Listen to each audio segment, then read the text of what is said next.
parlamento, una arenga intensa, pero también nos habla un poco de las características de esta novela. Como saben, el narrador es Huck Finn, que tiene una voz muy particular. Huck es un personaje que tiene muy poca educación, apenas ha aprendido a leer. Proviene, digamos, de un hogar en donde él es abusado. Y Huck em, a- describe las cosas, pero también se muestra renuente a contar algunas cosas particulares.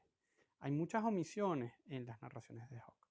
Pero hay algo interesante, que Huck en su libro, en su bueno, en este relato en primera persona, deja hablar a otros personajes, pero es a través de él que hablan estos personajes. En este caso, su padre habla a través de él. Y hay una voz distintiva, además Hawk coloca los puntos suspensivos cuando corresponde, la selección de palabras, etc. Y además incluso hay un tono radicalmente distinto. Y esto lo vemos que es uno de los talentos de Hawk como narrador, que es dar con voces diferenciadas, voces completamente distintas, como es el caso de Jim. Jim habla además en el dialecto propio de los esclavos de la época.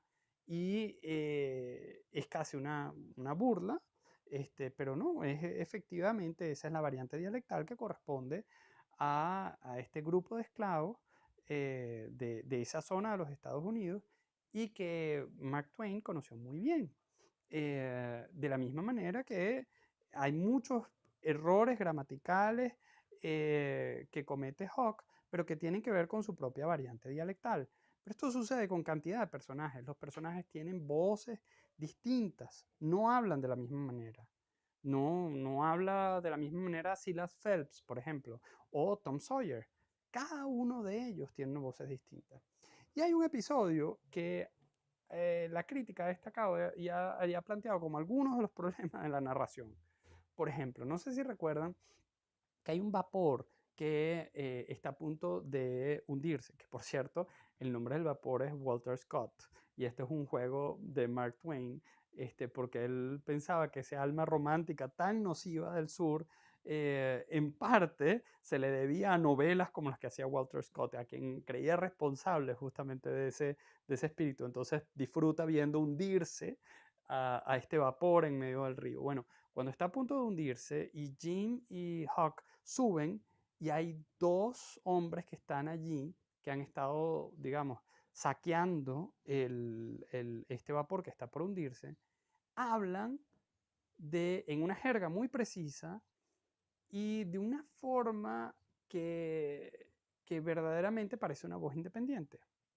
Y viene la pregunta, ¿cómo un muchacho de 14 años puede hacer esta mímesis? ¿Cómo un muchacho de 14 años puede reproducir esta voz de esta manera, con una jerga propia, de una manera, o tiene, digamos, una memoria perfecta, que puede grabar las palabras, porque además piensen que este relato no se escribe en presente, no va relatando mientras suceden, sino que él lo está escribiendo una vez que todos los acontecimientos han ocurrido. Esto nos habla de una capacidad mimética que tiene este narrador en primera persona, que es muy singular y a lo mejor hasta quizás un poquito excesiva en algunas cosas, ¿no? Porque las voces de Huckleberry Finn son todas diferentes y de alguna manera también muy claras, que es algo interesante. No se confunden con la propia voz del narrador. Eh, eso es algo particularmente interesante. Eso habla de lo buen narrador que es Mark Twain, por supuesto. Aquí también hay otro punto importante que tiene que ver con esto de las variantes dialectales. Y quería hablarles justamente de una de las grandes polémicas que tuvo este libro, o que ha tenido, que tiene todavía este libro, tiene que ver justamente con su lenguaje. Hay una palabra que es muy sensible dentro de, digamos, en los Estados Unidos, que es la palabra negro, nigger, en el caso dicha en inglés. En el caso en español, como saben, es una palabra, bueno, que puede ser ofensiva, pero que no lo es permanentemente. En cambio, nigger tiene unas connotaciones extremadamente negativas y, digamos, malvadas, dentro de la cultura norteamericana. Bueno, nigger se dice en la novela unas 200 veces.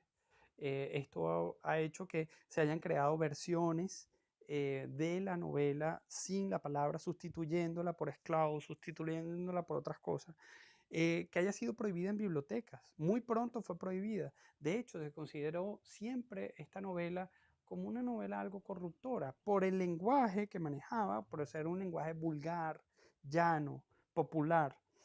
Pero eso es uno de los talentos justamente de Mark Twain. Esa capacidad para reproducir esas voces. Leer Huckleberry Finn en inglés es un reto. Y es un reto no porque la historia sea complicada, como pueden ver, o sea, no, sino justamente por las variantes dialectales, justamente por esos pequeños detalles del lenguaje que representa también y que perdemos en la traducción, pero que de alguna manera también los que leemos en español tenemos la ventaja de poder superar eso de una manera más fácil y compenetrarnos mejor con, digamos, con el personaje directamente, con la creación y con la trama, sin tener que preocuparnos por algunas palabras inconvenientes, por algunos usos, giros gramaticales peculiares, referencias además, eh, bueno, chistes que tienen que ver con la referencia entre el sociolecto que está allí representado y esos grupos, bueno, de personas tan a veces lamentables y difíciles que aparecen a lo largo de la novela.